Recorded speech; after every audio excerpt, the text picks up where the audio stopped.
Hi, I'm Zach Fagenson with Miami Today here at the American Airlines Arena for an interview with Mike Walker. He's the Executive Vice President of the Heat Group Enterprises, and he's the man responsible for bringing in all the events to the arena on the nights where the Heat aren't playing. He's worked everywhere from Madison Square Garden to Radio City Music Hall. Now he's focused on bringing everybody from Joel Osteen to the band Phish. In the long term, he's looking at bringing back events like the MTV Video Music Awards. Well, there's two things. One of which we made it a business agreement that is attractive for both parties. I mean, it provides the World Series of Boxing organization to have their event in a first-class venue, and that was important because of their national sponsorship and television agreements that they were trying to negotiate.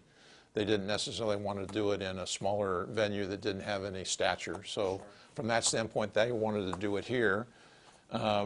We've always felt that boxing has a place in Miami, but I must tell you that it's an uphill struggle, and it's not something that we've been as successful as I personally would have liked over the years. And I don't know the answer of why not. I mean, Miami has a great heritage of boxing. I think the challenge is, primarily for boxing, is that today's boxing is all about superstars. So if you have a world heavyweight championship fight or something that's a marquee type pay-per-view event, the likelihood of it going to Miami or any other city for an arena is slim, because what happens is the casinos in Las Vegas and other places, more so now in the Indian casinos, they're able to pay great site fees to entice the promoter to stage the event there.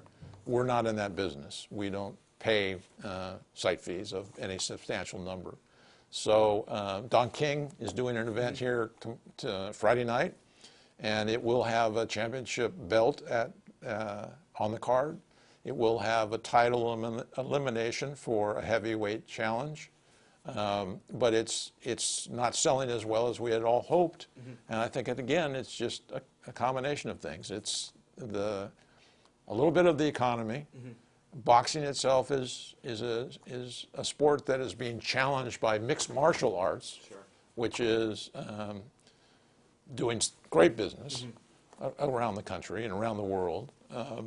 So it has to kind of find its niche again. And some of the older fans of boxing have grown older and not necessarily engaged, and the younger fan is more engaged in the mixed martial arts. I think that's under determination at this point. We've agreed to go through January with our fights with them, and then they're actually staging an event off-site on February, and pending what that is and how successful that is, they may choose to stay in another venue. But we're certainly supportive up to a point that we hope that it works. And if it was to move elsewhere and stay within the Miami area, and obviously the Miami Sports Commission was involved, I personally and our promotional tools available would support that. I mean, we have the ability, if it makes sense, for us to promote events outside the building, so that people that are on our database and that are part of our Heat and American Airlines family know about these events, and we're willing to do that under some circumstances.